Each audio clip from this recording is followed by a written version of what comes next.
1 Tessalonicenses, capítulo 4, versículos 11 e 12. E a diligenciardes por viver tranquilamente, cuidar do que é vosso e trabalhar com as próprias mãos, como vos ordenamos, de modo que vos porteis com dignidade para com os de fora e de nada venhais a precisar. Senhor nosso Deus, nosso Pai, mais uma vez nós estamos aqui, Pai generoso, Pai bondoso, e agradecemos por essa oportunidade deliciosa, maravilhosa, de servirmos o Senhor e pregar a Tua palavra gloriosa. Abençoe os ouvintes pelo poder do Espírito, que experimentem o poder do Evangelho, o poder libertário da Tua verdade, a começar de mim. Perdoe os nossos pecados, nós oramos agradecidos, rogando as Tuas bênçãos para daqui extrairmos verdadeiramente utilidades práticas para a nossa vida espiritual. Em nome de Jesus. Amém. A palavra ambição tem uma conotação negativa, porque geralmente diz respeito ao desejo de alcançar aquilo que valoriza os bens materiais, valoriza o poder, a glória, a riqueza, a posição social. E muita gente tem seus desejos intensos nessas coisas. Mas essa palavra trata das ambições legítimas na nossa vida, na vida da igreja.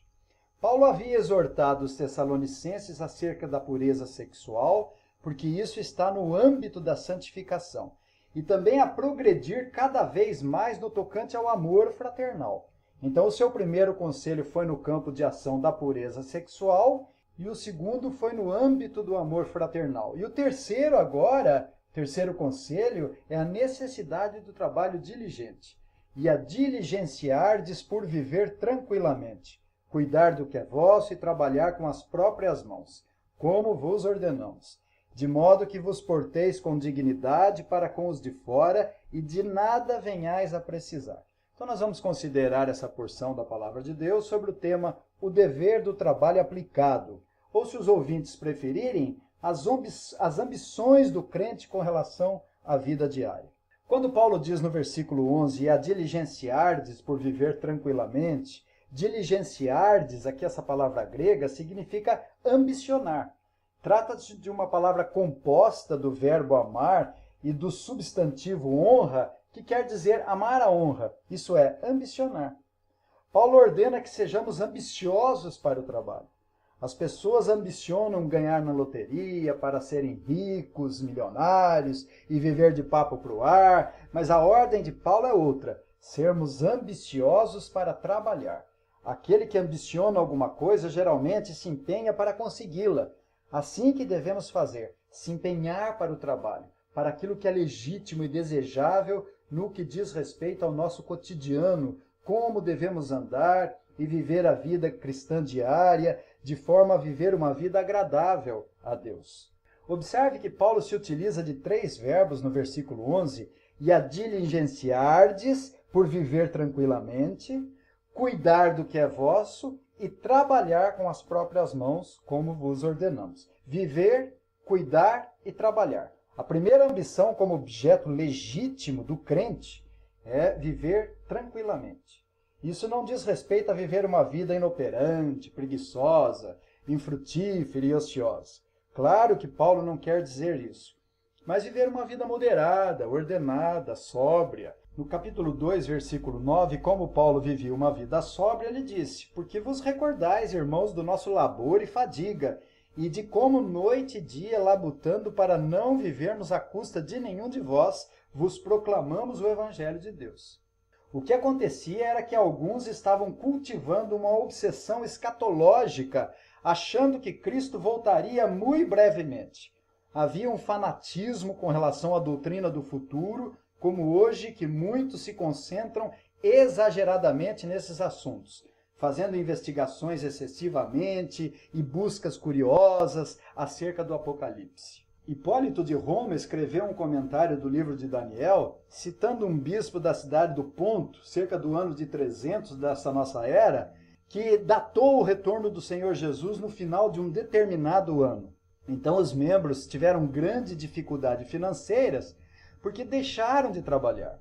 Por isso, Paulo ordena que o crente seja ambicioso em viver uma vida tranquila, sem precisar de nada por causa do trabalho, e a diligenciardes por viver tranquilamente, cuidar do que é vosso e trabalhar com as próprias mãos, como vos ordenamos. No versículo 11, a segunda ambição como objeto legítimo é cuidar do que é vosso. Vosso no grego, idios, diz respeito a próprio de maneira bem ostensiva. Ambicionem, se esforcem, se empenhem e tenham o máximo cuidado para que, ao invés de se intrometerem na vida dos outros, se empenhem ao máximo com a vida de vocês. Sabemos que essas duas coisas andam juntas, a ociosidade e a intromissão. Como aqueles que não trabalham têm todo o tempo para cuidar da vida alheia. Aquele que não tem uma ocupação tem mais tempo para bisbilhotar a vida dos outros do que os trabalhadores. Os ociosos, por pretexto da parousia, quer dizer, do retorno do Senhor em glória, estavam mexericando na vida dos outros, invadindo a responsabilidade que não era sua. Claro que o pai não está bisbilhotando a vida do seu filho, porque é responsável por supervisioná-lo. Os presbíteros também, os pastores da igreja, não estão bisbilhotando a vida dos membros, porque têm a responsabilidade do ofício de supervisionar, vigiar, cuidar e ajudar o rebanho que o Senhor Jesus lhes confiou. Essa é a segunda ambição legítima do crente, cuidar do que é nosso. A terceira ambição como um objeto legítimo é trabalhar com as próprias mãos. Enquanto muitos ambicionam não ter um trabalho, o crente deseja intensamente trabalhar. Os que vivem uma vida ociosa não são dignos de respeito. Na cultura grega e helênica da época, o trabalho manual era visto com desdém, porque eles queriam pensar, o negócio deles era filosofar, o interesse deles era ouvir as últimas novidades. Trabalhar com as mãos era coisa para escravo ou assalariado. Os gregos não viam o trabalho manual como algo digno, mas desprezível. E Paulo confronta essa ideia como algo absolutamente digno. Na cultura da época, o ócio, a moleza, a indolência eram exaltados. A elite recomendava a sociedade a viver no ócio, e o cristianismo veio confrontar isso, valorizando o trabalho manual e ordenando a diligência no trabalho. Parece que algumas pessoas, movidas por aquela obsessão escatológica, acabaram se aproveitando da liberalidade da igreja.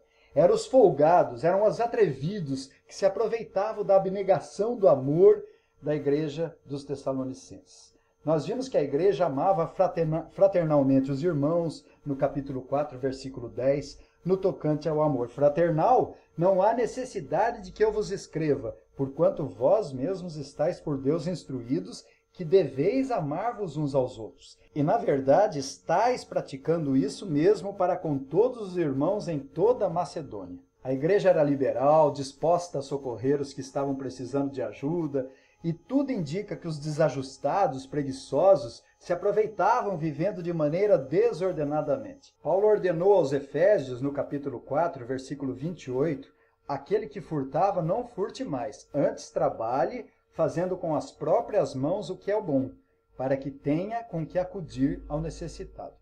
Nós herdamos a cultura portuguesa de origem católico-romana, onde o trabalho manual não é visto com muitos bons olhos. Por isso, na nossa cultura, aqueles que têm mais recursos preferem pagar para que os outros façam. Dificilmente vemos filhos de classe alta no Brasil trabalhando como frentista, trabalhando cortando grama, trabalhando cuidando de crianças, como nós percebemos em países de herança protestante bíblica, como nos Estados Unidos, que o trabalho manual não é tido como vergonha. E por isso as pessoas são bem remuneradas e valorizadas. Portanto, essas são as três ambições como objeto legítimo dos crentes. A diligenciardes por viver tranquilamente, cuidar do que é vosso e trabalhar com as próprias mãos. No versículo 12, Paulo apresenta dois propósitos ou motivações desta ambição legítima, de modo que vos porteis com dignidade para com os de fora e de nada venhais a precisar. O primeiro propósito é se portar e se conduzir a vida com dignidade, para merecermos o respeito. 1 Pedro 2,12 diz, mantendo exemplar o vosso procedimento no meio dos gentios, para que naquilo que falam contra vós, outros como de malfeitores, observando-vos em vossas boas obras, glorifiquem a Deus no dia da visitação. Temos aqui uma rica oportunidade para sermos sal e luz, ou seja, trabalhar e manter uma conduta exemplar e o bom testemunho. A grande motivação de Paulo era se evitar que a igreja fosse taxada de preguiçosa, ociosa, leviana. E a segunda motivação é para que os tessalonicenses nada viesse precisar, de modo que vos porteis com dignidade para com os de fora e de nada venhais a precisar. A ideia aqui é que não precisassem de ninguém, a fim de não ser pesados para a igreja, e também para não dar mau testemunho aos que são de fora. Deveriam ser discretos. Jesus falou que mais bem-aventurado é dar do que receber. Se por um lado devemos estender as mãos aos que precisam realmente, por outro lado devemos evitar os mexeriqueiros e não estimular mais ainda ao erro deles. Evidentemente que temos que tomar cuidado para não julgar e incluir os que não se dão bem nos negócios, pois convivemos com uma política injusta e as coisas são difíceis realmente. Não se aplica aos aposentados, aos inválidos que não podem trabalhar. Paulo condena e se refere aos que podem trabalhar e não trabalham, e que deveriam estar enviando os currículos, pondo a mão na massa, os que deveriam estar suando a camisa, mas não estão fazendo isso. As lições aqui são muito claras. Cuidado com a ociosidade e a intromissão na vida dos outros. Muitos problemas temos na vida da igreja por causa das pessoas que deveriam estar cuidando da sua própria alma, da sua própria vida, mas causam problemas na igreja porque são ociosos e tendentes à bisbilhotice. Cuidado para não desmerecermos o respeito dos que estão de fora por causa da chocalice, ociosidade, falta de diligência e intromissão na vida dos outros, porque são uma pedra de tropeço tanto para a igreja e para os de fora também. Teve um sapateiro que se converteu com a pregação de Lutero e depois de um tempo abordou Lutero e lhe perguntou: Lutero, me converti agora, o que eu devo fazer? Ir para um seminário? Lutero lhe respondeu: não, continue fazendo os bons sapatos e cobrando preço justo por eles. Assim devemos trabalhar para não ser pesados para ninguém e merecermos o respeito dos outros. Cuidado com a excitação religiosa. É a segunda lição essa aí. Cuidado com a excitação religiosa, escatológica. Investigações curiosas com relação aos exageros e fanatismo religioso concernente à doutrina do futuro. Faça com que essas verdades produzam diligência, utilidade, responsabilidade, porque é a ordenança do Evangelho. Claro que não vamos fazer dessas coisas escatológicas uma prioridade. Primeiro é o reino de Deus, a sua justiça, o reino do Senhor, a sua igreja, depois a família, depois o trabalho diligente, depois o lazer. Essa é a ordem bíblica. Se buscarmos o reino de Deus em primeiro lugar, certamente seremos diligentes no trabalho e desempenharemos apropriadamente nosso papel com moderação e não com o espírito de avareza e ganância, querendo ganhar mais e mais com o desejo de possuir riquezas aqui na terra. O problema que estava acontecendo ali na igreja eram ociosos que achavam que o Senhor Jesus viria muito brevemente, então por que trabalhar? Não vamos trabalhar, ele já vai vir já, daqui a pouco ele já vem e tudo se acaba. Então não vamos trabalhar. Esse era o problema. Cuidado com a excitação religiosa escatológica. Que Deus nos dê a graça de realmente diligenciarmos por viver tranquilamente, cuidar do que é nosso e trabalhar com as próprias mãos, como é nos ordenado, de modo que portemos com dignidade para com os de fora e de nada venhamos a precisar. Que o Senhor nos abençoe. Amém.